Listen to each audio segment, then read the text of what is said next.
السلام عليكم ورحمة الله وبركاته. الحمد لله رب العالمين، والصلاة والسلام على رسوله الأمين، أما بعد. أعوذ بالله من الشيطان الرجيم. بسم الله الرحمن الرحيم. يا أيها الذين آمنوا اتقوا الله حق تقاته ولا تموتن إلا وأنتم مسلمون. يا أيها الناس اتقوا ربكم الذي خلقكم من نفس واحدة وخلق منها زوجها وبث منهما رجالا كثيرا ونساء، واتقوا الله الذي تساءلون به والأرحام إن الله كان عليكم رقيبا.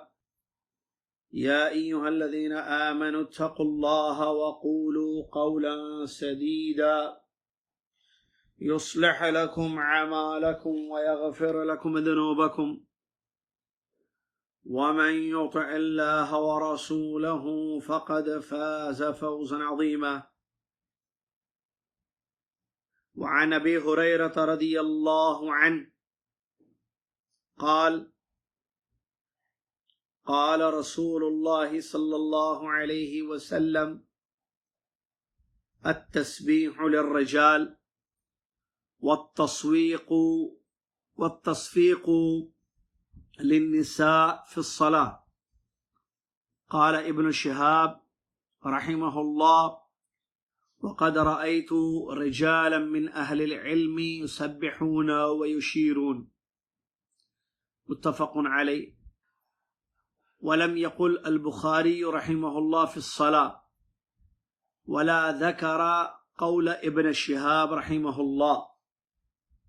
وعن مطرف بن عبد الله بن الشخير رضي الله عنه عن أبيه رضي الله عنه قال: رأيت رسول الله صلى الله عليه وسلم يصلي وفي صدره أزيز كأزيز المرجل من البكاء.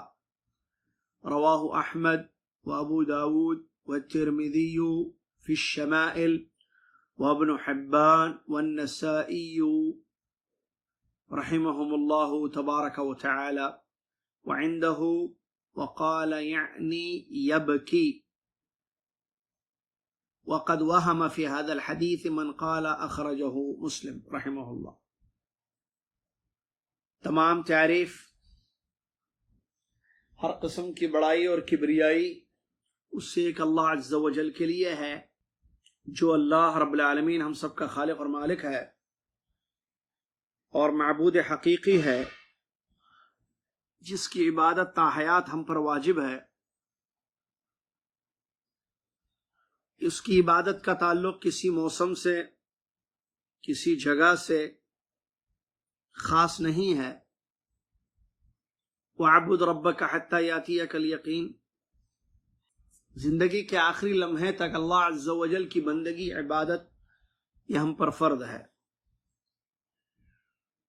سبحان اللہ وبحمدہ سبحان اللہ العظیم۔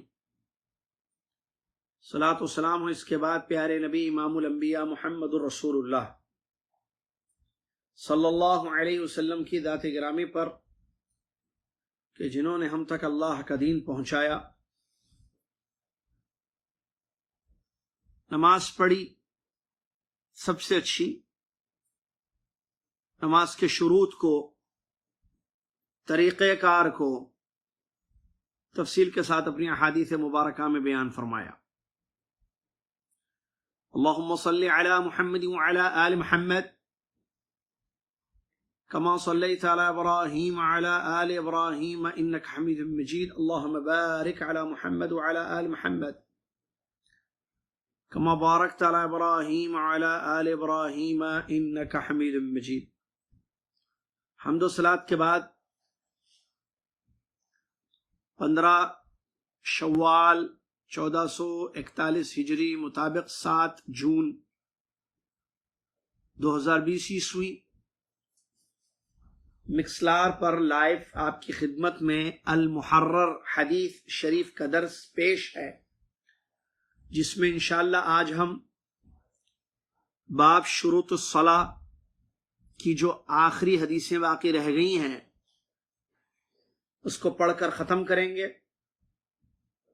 پھر اگلے ہفتے سے ایک نیا باب جو کہ باب صفت الصلاح ہے اس کو ہم شروع کریں گے. معلوم ہونا چاہیے کہ یہ جو درس ابھی لائیو آپ کے سامنے پیش کیا جا رہا ہے یہ جدہ میں عزیزیہ محلے میں جناب امجد حسینی صاحب کے گھر پر چلتا ہوا درس ہے. چونکہ لاک ڈاؤن کا معاملہ چل رہا ہے تو گھروں میں یا مسجدوں میں دروس حتیٰ کی نمازیں بھی بند ہو گئی ہیں جیسا کہ معلوم ہے. تو اسی لاک ڈاؤن کی وجہ سے لائیو مکسلار پر یہ درس آپ کی خدمت میں پیش ہے، پورا درس. ورنہ جب لاک ڈاؤن نہیں تھا تب بھی مکسلار پر یہ درس چلتا تھا، لیکن ان کے گھر پر ان کے مکان پر درس ہوتا تھا. ساتھ میں جو لوگ دور ہیں، دوسرے ملکوں میں ہیں یا دوسرے شہروں میں ہیں، ان کی خدمت میں بھی یہ لائیو مکسلار پر اسی طریقے سے جیسے ابھی آپ سن رہے ہیں پیش کیا جاتا تھا. تو یہ وضاحت ہوئی درس کی. بڑی اہم حدیثیں، بڑی اہم کتاب حدیث کی محرر ابن عبد الحادی رحمہ اللہ کی ہم پڑھ رہے ہیں. لاک ڈاؤن سے پہلے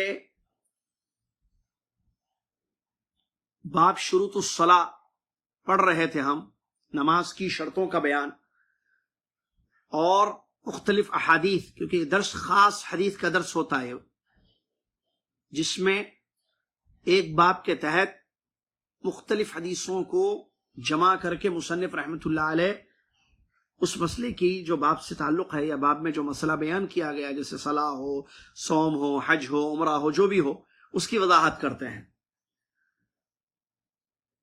تو نماز کی شرطوں کا بیان ہم پڑھ رہے تھے.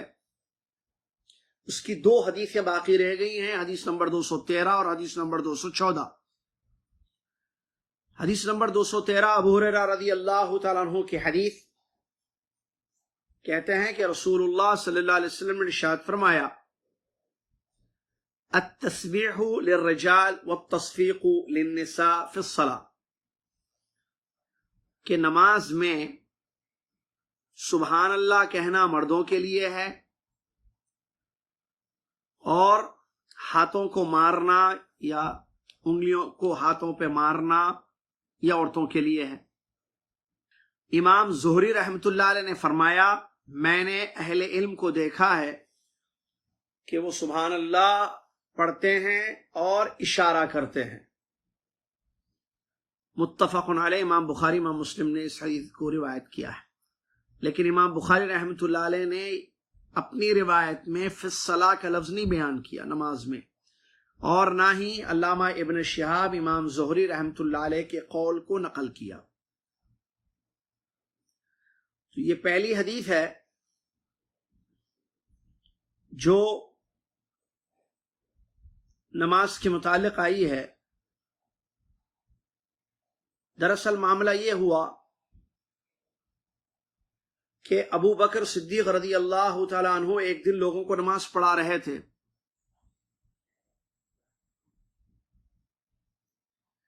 ابو بکر صدیق رضی اللہ تعالیٰ عنہ ایک دن نماز پڑھا رہے تھے، لوگوں کی امامت کر رہے تھے، اور اس وقت نبی صلی اللہ علیہ وسلم وہاں پر موجود نہیں تھے، علیل تھے، مریض تھے. تو آپ نے حکم دیا تھا، جیسے واقعہ مشہور ہے سیرت میں، کہ جب آپ بیمار ہو گئے مرض الموت میں، آخری میں سخت شدید بخار یا سر کا درد وغیرہ، اور ہمت کرنے کے باوجود نبی صلی اللہ علیہ وسلم اٹھ نہیں پا رہے تھے، تھوڑی تھوڑی دیر پر بے ہوشی طاری ہو رہی تھی کمزوری کی وجہ سے صلی اللہ علیہ وسلم. تو ہمارے نبی صلی اللہ علیہ وسلم نے یہ حکم دیا: مرو ابا بکر فلیصلی بالناس، ابو بکر صدیق کو رضی اللہ تعالیٰ عنہ کو حکم دو کہ وہ لوگوں کو نماز پڑھائے، امامت کرے. چنانچہ لوگوں نے اطلاع دی، ابو بکر صدیق رضی اللہ عنہ لوگوں کو نماز پڑھا رہے تھے. جب نماز شروع ہو گئی چل رہی تھی، اللہ کے نبی صلی اللہ علیہ وسلم آئے پیچھے سے، آپ نے اپنے اندر تھوڑی سی ہمت محسوس کی، آپ تشریف لائے، جماعت میں مل گئے، کھڑے ہو گئے آپ۔ تو جیسے ہی لوگوں نے محسوس کیا کہ نبی صلی اللہ علیہ وسلم آ گئے ہیں، فصفق الناس، لوگوں نے اپنے ہاتھوں کو مارنا شروع کر دیا ایسے، یعنی ہتھیلی کو ہتھیلی پر نہیں بلکہ سیدھے ہاتھ کو بائیں ہاتھ کے پشت پر ایسے، تاکہ یہ آواز، اس آواز سے لِيُنَبِّهُ ابا بکر بمجیء نبی صلی اللہ علیہ وسلم، تاکہ لوگ یعنی صحابہ رضی اللہ عنہم اجمعین ابو بکر صدیق کو خبر کر دیں، تنبیہ کر دیں کہ نبی صلی اللہ علیہ وسلم آ گئے ہیں، تاکہ نبی صلی اللہ علیہ وسلم وہ پیچھے ہٹ جائے، نبی صلی اللہ علیہ وسلم آگے بڑھ کر امامت فرمائیں، نماز کو مکمل کریں۔ تو یہ معاملہ ہوا تو اللہ کے نبی صلی اللہ علیہ وسلم نے وہاں پر بیان فرمایا تھا اس حدیث کو جو ابھی ہم نے پڑھی، التسبیح للرجال والتصفیق للنساء۔ اس موقع پر اللہ کے نبی صلی اللہ علیہ وسلم نے بیان فرمایا تھا نماز کے بعد، انہیں پورے واقعہ ایسے ہوا کہ تو ابو بکر صدیق رضی اللہ عنہ نے جب یہ دیکھا تو وہ پیچھے ہٹنے لگے تاکہ نبی صلی اللہ علیہ وسلم آگے بڑھ کر جو ہے امامت کرے۔ تو نبی علیہ السلام نے اشارہ بھی کیا ان کو تاکہ وہ کمپلیٹ کرے نماز کو، لیکن وہ پیچھے ہٹ گئے بہرحال، جیسا کہ بعد میں مشہور قول ہے ان کا۔ فرمایا صدیق اکبر رضی اللہ تعالیٰ نے، یا نبی صلی اللہ علیہ وسلم نے جب ان سے پوچھا تھا کہ جب میں نے تم سے پیچھے ہاتھ سے اشارہ کیا تھا کہ نہ ہٹو، مکمل کرو نماز، تو کیوں پیچھے ہٹ گئے تھے؟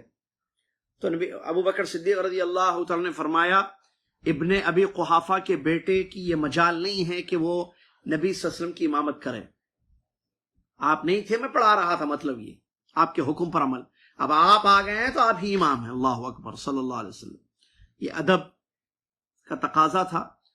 تو اللہ کے نبی صلی اللہ علیہ وسلم نے نماز کے بعد بیان فرمایا التسبیح للرجال والتصفیق للنساء، اگر امام کو تنبیہ کرنا ہو، امام کو بتانا ہو کوئی چیز، تو سبحان اللہ پڑھیں گے مرد، اور ہاتھوں سے اشارہ کریں گے عورتیں، اشارہ کریں گی عورتیں۔ مطلب جب بھی اگر مردوں کو تنبیہ کرنی ہو اپنے امام کو، امام نے کوئی غلطی کی یا کوئی تنبیہ کرنی ہو کسی بھی قسم کی، خبر دینی ہو، تو بات تو نہیں کر سکتے نماز میں، تو وہ سبحان اللہ پڑھیں گے، سبحان اللہ کہیں گے، تاکہ امام کو فوراً پتہ چل جائے کہ کچھ معاملہ ہوا ہے، اٹھنا تھا نہیں اٹھے، بیٹھنا تھا نہیں بیٹھے، رکعت زیادہ پڑھ لیے، رکعت کم کر دیے، سلام پھیر دیے، یعنی کوئی چیز واقع ہوئی ہے اس کا مطلب نماز میں، تاکہ وہ متنبہ ہو جائیں، اویئر ہو جائیں، پتہ چل جائے امام کو کہ سبحان اللہ مردوں نے کہا ہے تو اس کا مطلب نماز میں کچھ غلطی ہوئی ہے، یا کوئی چیز بتانا چاہتے ہیں۔ اور جہاں تک عورتوں کا تعلق ہے تو وہ سبحان اللہ نہیں کہیں گے، بلکہ وہ تصفیق کریں گے، جیسے کہ تصفیق کا مختلف تشریح کی گئی ہے۔ کیا معنی تصفیق کا؟ عورتوں جو ہاتھوں سے اشارے کریں گی اس کی کیا شکل ہوگی؟ بعض اہل علم نے کہا، جیسے کہ امام نووی رحمۃ اللہ نے اسی کو صحیح قرار دیا ہے، کہ دائیں ہتھیلی کو، دو انگلیوں کو، سیدھے ہاتھ کے دائیں ہاتھ کی دو انگلیوں کو بائیں ہاتھ کے پشت پر، یعنی اوپر ایسے ماریں گے عورت، تاکہ یہ آواز نکلے اس سے عورتوں، اور امام متنبہ ہو جائے۔ بعض نے کہا کہ سیدھے ہاتھ کی ہتھیلی کو بائیں ہاتھ کی پشت پر ماریں گے، لیکن زیادہ صحیح وہی قول ہے، دو انگلیوں کا ایسے مارنا اس طریقے سے، جیسے کہ امام نووی رحمۃ اللہ نے بیان فرمایا۔ اور ظاہر بات ہے یہ معاملہ جو ہے جماعت میں جب نماز پڑھ رہی ہوں عورتیں اس وقت کا ہے، یعنی جیسا کہ آگے بھی آئے گا، مسئلہ معلوم ہونا چاہیے کہ جب جماعت کے ساتھ مرد اور عورتیں نماز پڑھیں تو امام کے پیچھے مرد کھڑے رہیں گے۔ اور ہم نے بتایا تھا جیسے بھی لاک ڈاؤن میں ہمارے شہر جدہ میں، اللہ ہدایت دے جدہ والوں کو، اور اللہ صرف ہمارے شہر میں جو ہے مسجدیں بند ہیں پچھلے 2 دنوں سے۔ کیوں؟ غلطیوں کی وجہ سے، لوگوں کی بد احتیاطی کی وجہ سے۔ احتیاط نہیں کریں گے، لاک ڈاؤن ہو گیا، پھر مسجدیں بند۔ ابھی گھر میں پڑھ رہے ہیں نماز ہم لوگ، ہم جدہ والے، باقی سعودی عرب کے شہر والے تو مسجدوں میں پڑھ رہے ہیں کیونکہ وہ احتیاط کر رہے ہیں۔ یہ لوگ اسی لیے سمجھنا چاہیے بات کو. بہرحال تو یہ بات ہم نے بتایا تھا اس سے پہلے. آپ جانتے ہیں ہم تو طالب علم ہیں, بڑے بڑے علماء نے جو ہے اس بات کو بیان کیا کہ کس طریقے سے صفیں بنیں گی جماعت کی. امام مرد ہوگا, پیچھے مرد ہوں گے, عورتیں سب سے پیچھے رہیں گی. تو یہ جماعت کی شکل ہے. اب امام سے کوئی غلطی ہو جائے تو مردوں کا کام ہے کہ وہ سبحان اللہ کہیں, سبحان اللہ سبحان اللہ, تاکہ امام کو پتہ چل جائے کہ کچھ غلطی ہوئی ہے نماز میں. یہ اشارہ ہے سبحان اللہ. اگر مردوں نے سبحان اللہ نہیں کہا یا بھول گئے, ہو سکتا ہے نا ایسے, تو پیچھے جو عورتیں ہیں ان کو پتہ چل گیا کہ نہیں غلطی ہو رہی ہے, امام نماز میں کوئی غلطی کر رہے ہیں, تو اب عورت کیسے بتائے گی کہ غلطی ہو رہی ہے؟ تو یہ تصفیق ہے. یہ مطلب اس طریقے سے ہاتھوں کو مارے گی, لیکن ہتھیلیاں نہیں, وہ جیسے ایسے کلیپس مارتے ہیں, وہ جائز نہیں ہے. کلیپس مارنا, ایسے کلیپس شاید بولتے ہیں اس کو, پتہ نہیں انگلش میں, یعنی دائیں ہاتھ کی ہتھیلی کو بائیں ہاتھ پر, جس کو تالی مارنا, تالی بجانا جس کو بولتے ہیں تالی اردو میں, ایسے یہ نہیں کریں گے, یہ جائز نہیں ہے, یہ عورت نہیں کرے گی. بلکہ تصفیق کا مطلب وہی جیسے کہ ہم نے بیان کیا, 2 انگلیوں کو یا سیدھے ہاتھ کو, وہ بھی جائز ہے, کف کو, ہتھیلی کو بائیں ہاتھ کی پشت پر, تاکہ آواز سے امام متنبہ ہو جائے. یہ مطلب ہے حدیث کا.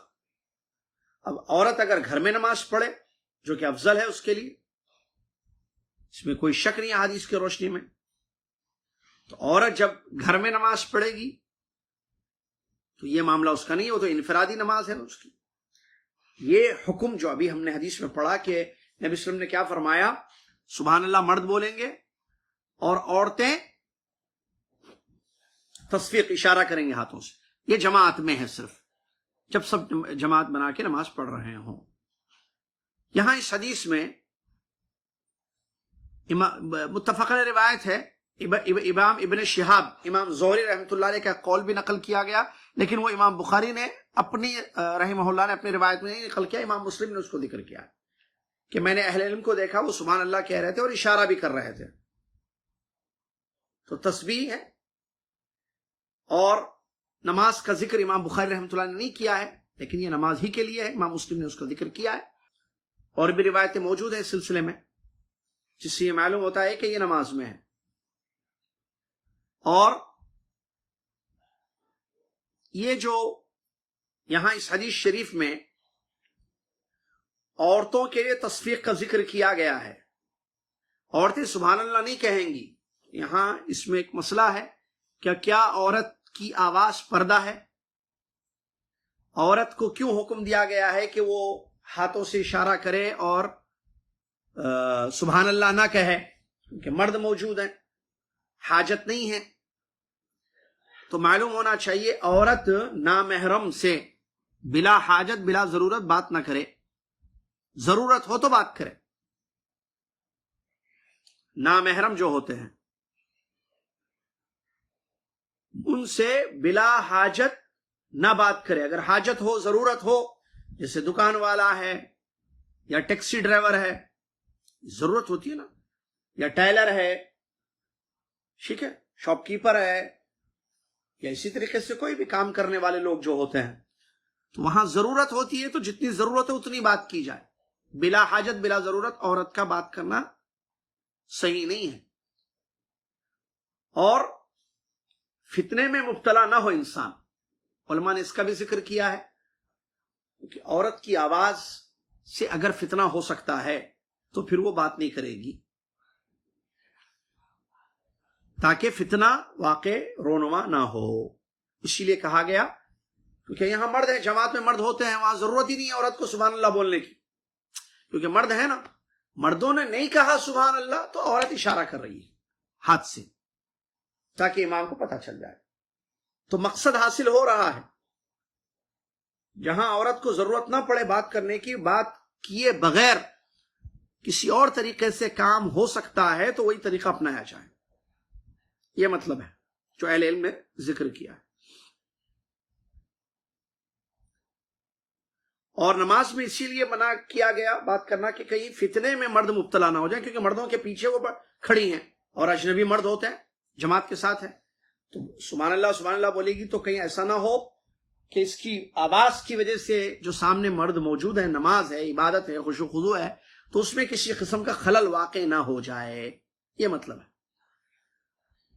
دوسری حدیث مطرف بن عبداللہ بن شخیر مشہور صحابی رضی اللہ عنہ، ان کے بیٹے تابعی ہیں، وہ اپنے والد محترم عبداللہ رضی اللہ عنہ سے روایت کرتے ہیں کہ عبداللہ رضی اللہ عنہ نے فرمایا، میں نے رسول اللہ صلی اللہ علیہ وسلم کو دیکھا یصلی، نماز پڑھ رہے تھے ہمارے نبی صلی اللہ علیہ وسلم، وفی صدرہ عزیز کعزیز المرجل من البکا، اور نبی صلی اللہ علیہ وسلم کے سینے میں آواز تھی جیسے ہانڈی پکنے کی آواز ہوتی ہے رونے کی وجہ سے۔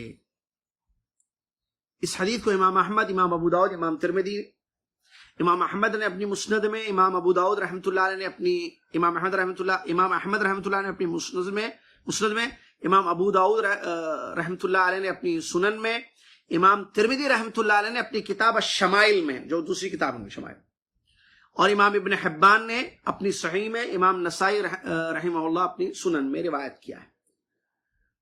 اور امام سنن نسائی میں یہ الفاظ ہیں وقال یعنی یبکی، یہ نبی صلی اللہ علیہ وسلم کی جو آواز نکل رہی تھی مطلب اس کا رو رہے تھے آپ۔ پھر مصنف رحمۃ اللہ نے بیان کیا اس حدیث کا وہم ہو گیا اس انسان کو جس نے کہا کہ اس حدیث کو امام مسلم نے روایت کیا ہے، مطلب وہ غلط ہے کہ امام مسلم نے نہیں روایت کیا، یہ بتانا چاہتے ہیں، بلکہ مسند احمد 1، سنن ابی داؤد 2، امام ترمذی رحمۃ اللہ علیہ 3، ابن حبان 4، امام نسائی 5 محدثین نے اس حدیث کو روایت کیا ہے، جس حدیث میں پیارے نبی صلی اللہ علیہ وسلم، سبحان اللہ، اس حدیث شریف پر غور کیجئے، پیارے نبی محمد صلی اللہ علیہ وسلم کی نماز میں خشوع اور خضوع ہمیں معلوم ہوتا ہے، کیسے ڈر کر اللہ کی عبادت کرتے تھے۔ کیا فرمایا حضرت عبداللہ رضی اللہ عنہ نے، میں نے رسول اللہ علیہ وسلم کو دیکھا یصلی، نماز پڑھ رہے تھے، اور آپ کے سینے سے، کیونکہ آواز اندر سے نکلتی ہے، وفی صدرہ عزیز کعزیز المرجل من البکا، عزیز مطلب آواز، عزیز کا مطلب ہوتا ہے پکنے کی آواز، پکنے کی آواز، مرجل کہتے ہیں بگونا جس کو کہتے ہیں، جس میں پکایا جاتا ہے، ہانڈی، ہم لوگ بگونا بھی بولتے ہیں، بگونا، ہانڈی، جس میں سالن یا کوئی بھی چیز پکائی جاتی ہے، تو وہ جب کھولتا ہے، جب آگ پر پکائی جاتی ہے، اس پہ جو آواز آتی ہے نا، کھت کھت کھت، اس طریقے سے، تو پیارے نبی صلی اللہ علیہ وسلم کے مبارک سینے سے وہ آواز میں نے سنی۔ کیوں آواز نکلی ہے؟ یبکی من البکا، رونے کی وجہ سے یہ آواز نکلی پیارے نبی صلی اللہ علیہ وسلم کی۔ تو یہ عبداللہ بن شخیر رضی اللہ عنہ کی حدیث جو ہے یہ سناتے ہیں، کب یہ واقعہ کب کا ہے؟ جب وہ دور تھے، نہیں تھے مدینہ میں، اور مدینہ جب تشریف لائے اور نبی صلی اللہ علیہ وسلم کو نماز پڑھتے ہوئے دیکھا، تو نبی صلی اللہ علیہ وسلم کی نماز میں یہ آواز انہوں نے سنی اور اس کو سمجھایا حدیث میں کہ جیسے ہانڈی کے پکنے کی جو آواز آتی ہے، ویسے رونے کی آواز میں نے نبی صلی اللہ علیہ وسلم کے سینے مبارک سے سنی نماز میں، یعنی اللہ کے رسول صلی اللہ علیہ وسلم رو رہے تھے نماز میں۔ اس حدیث میں ایک بڑا اہم فائدہ ہے جو اہل علم نے ذکر کیا ہے کہ رونے سے نماز باطل نہیں ہوتی ہے۔ آدمی کیونکہ بات کرنے سے آواز، نماز میں آواز نہیں کرنا ہے، نماز میں بات نہیں کرنا ہے، نہ آواز کرنا ہے، چیخنا ہے، کوئی بھی آواز منع ہے نا نماز میں۔ لیکن اگر روئے انسان اللہ کے ڈر سے، نماز میں خشوع پیدا ہو جو کہ مطلوب ہے، اور رو رہا ہے اللہ کے ڈر سے نماز میں، اور رونے کی آواز نکلی اس سے، تو اس سے نماز باطل نہیں ہوتی ہے۔ یہ ایک اہم نقطہ علماء نے بیان کیا ہے۔ اور یہ اللہ کے نبی صلی اللہ علیہ وسلم کی نماز کی کیفیت دیکھیے، وہ نبی جن کے اکلے پچھلے گناہوں کو بخش دیا گیا، جیسے سورہ فتح کی آیت میں اللہ نے فرمایا لیغفر اللہ لک ما تقدم من ذنبک وما تاخر، اللہ نے آپ کے اگلے پچھلے تمام گناہوں کو بخش دیا ہے۔ تو کس طریقے سے، کس خشوع، خضوع اور حضور قلب جس کو کہتے ہیں دل کی حاضری کے ساتھ نبی صلی اللہ علیہ وسلم کی عبادت ہوتی تھی۔ مکمل احسان تھا نماز میں. ان تعبد اللہ کأنک تراہ فإن لم تکن تراہ فإنہ یراک، کہ تم عبادت ایسی کرو گویا کہ تم اللہ کو دیکھ رہے ہو، یا اتنا یاد رکھو کہ وہ تمہیں دیکھ رہا ہے. یہ کیفیت نماز میں پیدا ہو کہ ہم جب اللہ کے سامنے کھڑے رہیں تو گویا کہ ہم اللہ کو دیکھ رہے ہیں. جب یہ کیفیت ہوگی تو خشوع آئے گا، عاجزی انکساری ہوگی، عبادت اچھی ہوگی اور عبادت کا لطف انسان کو حاصل ہوگا. اور اگر یہ کیفیت نہ اپنے اندر پیدا کر سکے فَإِنَّهُ يَرَاكَ، اتنا یاد رکھنا ہے کہ وہ دیکھ رہا ہے. کون؟ اللہ. أَلَمْ يَعْلَمْ بِأَنَّ اللَّهَ يَرَى، کیا انسان نہیں جانتا کہ اللہ دیکھتا ہے؟ تو جب یہ معلوم ہوگا انسان کو، نماز میں یہ کیفیت ہوگی، یہ تصور ہوگا کہ مجھے اللہ دیکھ رہا ہے، تو وہ خشوع خضوع پیدا کرے گا. اور یہی مطلوب ہے. نماز میں خشوع لازم ہے، بلکہ ارکان میں سے علماء نے اس کو ذکر کیا ہے. خشوع نہیں ہوگی تو نماز نہیں ہوگی. جیسے انشاءاللہ جو اگلی حدیث ہے ہماری مسیء الصلاۃ، جو مشہور حدیث ہے، اگلے درس کی پہلی حدیث انشاءاللہ، باب صفت الصلاۃ کی، زبردست حدیث، اس میں ہے مسئلہ آ رہا ہے انشاءاللہ. یہاں بتانے کا مقصد یہ ہے کہ ہمارے نبی صلی اللہ علیہ وسلم کس قدر دل کی حاضری کے ساتھ، حضور قلب، خشوع خضوع کے ساتھ اللہ کے لیے، اللہ کے سامنے کھڑے ہوتے تھے، نماز پڑھتے تھے. اور ہم جب سلف صالحین یعنی صحابہ رضی اللہ عنہم اجمعین کی بھی عبادتوں کو دیکھتے ہیں تو یہ چیز ہمیں نظر آتی ہے. جیسا کہ امام بخاری رحمۃ اللہ علیہ نے ایک روایت نقل کی ہے، اور سعید ابن منصور اور ابن منذر نے بھی، امام بخاری رحمۃ اللہ علیہ نے بھی نقل کی ہے کہ عمر رضی اللہ تعالیٰ، عمر ابن خطاب ایک مرتبہ فجر کی نماز پڑھ رہے تھے. ایک مرتبہ عمر ابن خطاب رضی اللہ عنہ فجر کی نماز پڑھ رہے تھے اور تلاوت کر رہے تھے سورہ یوسف کی، سورہ یوسف پڑھ رہے تھے. جب آیت نمبر 86 اس پر پہنچے، کون سی آیت؟ انما اشکو بثی وحزنی الی اللہ. جب یوسف علیہ السلام کے والد نے، یہ بڑی اہم آیت ہے، یہ بھائیوں نے آ کر، وہ واقعہ ہے پورا سورہ یوسف میں، تو انہوں نے کیا کہا؟ اللہ نے جو نقل کیا اس آیت میں، انما اشکو، ان کے ابا نے کہا انما اشکو بثی وحزنی الی اللہ، میں میرا غم، میری تکلیف اللہ کے سامنے ذکر کرتا ہوں. یعنی میں اللہ کے سامنے اپنی تکلیف کو پیش کر رہا ہوں، اپنے غم کو، اپنی تکلیف کو اللہ کے حضور پیش کر رہا ہوں. بڑے غمزدہ ہو گئے. بچے کے، یوسف پیارا بیٹا تھا، چہیتا بیٹا، بہت چاہتے تھے، بہت محبت کرتے تھے اپنے بیٹے سے. ایک دھکا لگا ہے بہت بڑا، بہت زیادہ تکلیف ہوئی کہ بچے کے بارے میں ایسا کہہ رہے ہیں، بیٹے کے بارے میں. چلا کیا بیٹا؟ نہیں نظر آ رہا ہے. تو انہوں نے اپنے غم کو، اپنی تکلیف کو اللہ کے سامنے رکھا. وہ ہے یہ آیت. تو جب اس آیت پر حضرت عمر بن خطاب رضی اللہ عنہ فرمائے پہنچے، جس آیت میں غموں کو، اپنی تکالیف کو اللہ کے حضور پیش کیا جا رہا ہے، فَسَمِعَ نَضِيجَهُ، تو عمر ابن خطاب رضی اللہ عنہ کے رونے کی آواز پیچھے سنائی دی.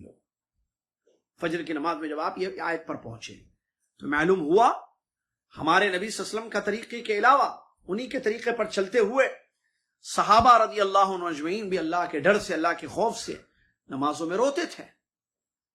تو یہ جو ہے نماز میں رونا، یہ اللہ کا ڈر ہے اور یہ مطلوب ہے. آیتوں پر غور کرنا چاہیے کہ امام جو آیتیں پڑھا رہے ہیں، اور اس کے علاوہ بھی ہم جب صحابہ کی نمازوں کو دیکھتے ہیں تو وہ بھی روتے تھے جب اللہ کے نبی صلی اللہ علیہ وسلم ایسی آیتیں پڑھتے تھے جس میں جہنم کا ذکر ہے، عذابوں کا ذکر ہے، قوموں پر جو اللہ کا عذاب آیا ان کا ذکر ہے. تو صحابہ روتے تھے، ان کی داڑیاں تر ہو جاتی تھی. یا اس کے علاوہ بھی خطبات میں، نصیحت میں، جب بھی اللہ کے نبی صلی اللہ علیہ وسلم ڈراتے تھے، اللہ کا خوف، اللہ کے عذاب کا ذکر کرتے تھے، قیامت کی ہولناکیوں کا ذکر کرتے تھے، تو صحابہ رضی اللہ عنہ اجمعین کا ایمان، وہ رونے پر روتے تھے وہ لوگ، اور رونے کی وجہ سے داڑیاں بھیگ جاتی تھی، اتنا روتے تھے وہ اللہ کے خوف سے، اللہ کے ڈر سے. اور سچ کہا اللہ کے نبی صلی اللہ علیہ وسلم نے، وہ آنکھ جہنم نہیں دیکھے گی جس آنکھ سے آنسو نکلے اللہ کے ڈر سے، اللہ کے خوف سے. لیکن صد افسوس کہ آج ہماری نمازوں میں یہ خشوع نہیں رہا. نماز تو پڑھتے ہیں، اللہ کے سامنے تو کھڑے رہتے ہیں، لیکن پتہ نہیں دل کہاں کہاں گھومتا رہتا ہے. غلط ہے یہ. اس کا علاج ہو، اور اس کا علاج جو میں نے غور کیا ہے وہ یہ کہ نماز سے پہلے دنیاوی مشاغل سے اپنے آپ کو کلی طور پر علیحدہ کر دیا جائے. نماز پڑھنا ہے نا، ابھی جیسے گھر میں پڑھنا ہے، فجر، ظہر، عصر، مغرب، عشاء پوری گھر میں ہو رہی ہے، یا جماعت کے ساتھ پڑھیں امام مسجد میں، انشاءاللہ بہت جلد پڑھیں گے انشاءاللہ، اللہ نے توفیق دے دی. تو بتانے کا کیا مقصد ہے یہاں کہ ہم کیا کریں، نماز کو شروع ہونے سے پہلے دنیاوی کام اپنے جو ہیں، کھانا کھانا ہے کھا لیجیے، ضروریات سے فارغ ہونا جائے فارغ ہو جائے، تاکہ ذہن اس طرف نہ جائے. کچھ کام ہے دنیا کا، آپ کا آفس کا کوئی کام ہے، اس کو روک دیجیے آپ پہلے ہی اذان جیسے سن لیں، تو ذہن جو ہے ہٹا دیں دنیا سے. ہوتا کیا ہے، ہم دنیا کے کام کرتے کرتے نماز سٹارٹ کر دیتے، دنیا کے کام جیسے. اور بہت افسوس کے ساتھ کہنا پڑتا ہے، مسجد جا رہے، اب مسجد کیوں جا رہے، جماعت نماز، راستے میں دنیاوی باتیں ہو رہی ہیں کوئی ٹاپک پہ. حد تو یہ ہے، جو بڑے افسوس کے ساتھ کہنا پڑتا ہے، بہت غلط ہے، مسجد میں بیٹھے ہوئے ہیں ساتھی، اب جماعت ٹھہرنے والی ہے، جماعت کھڑی ہونے والی ہے، وہاں دنیاوی بات کرتے ہیں اور اٹھ کے کھڑے ہو جاتے ہیں، تو اب نماز میں خشوع کہاں سے آئے؟ جس ٹاپک پر آپ اپنے ساتھی سے بات کر رہے تھے وہی ٹاپک چلتی رہے گی. یا بیگم سے بات کر کے آپ مسجد کو نکلے کسی ٹاپک پر، کسی کوئی مسئلے پر جو اہم ایشو ہے گھر میں، کوئی نہیں ہونا چاہیے. جب اذان ہو جائے تو سب باتیں روک دیں، سب ٹاپکس کو ختم کر دیں. اب نماز کے بعد اب صرف ذہن کو توجہ کرنا ہے اللہ کی عبادت کی طرف. نہیں، ابھی جانا ہے نماز پڑھنا، اللہ کے سامنے کھڑے رہنا ہے. فون ہے آف کر دیں اس کو اذان کے ساتھ، کوئی کال ریسیو نہ کریں اذان کے بعد، کسی میسج، یہی بہتر طریقہ ہے. لیکن افسوس، اللہ تعالیٰ ہماری حالتوں پر رحم فرمائے، واٹس اپ یہ فون نے ایسے مشغول کر دیا ہے کہ آدمی جو ہے بس، بعض لوگ تو اللہ ہدایت دے، اللہ اکبر سے پہلے دیکھ کر رکھتے ہیں اس کو. اللہ اکبر، امام اللہ اکبر کہہ دیا، امام نماز شروع بھی ہو گئی، چاہے وہ گھر کی نماز ہو یا مسجد کی نماز ہو، رکھ دیتے ہیں اس کو بس. اب بتائیے ذہن کہاں رہے گا؟ اسی جو بات ہوئی ہے فون پر، یا میسج پڑا ہے، یا آپ نے سینڈ کیا ہے. غلط ہے نا یہ.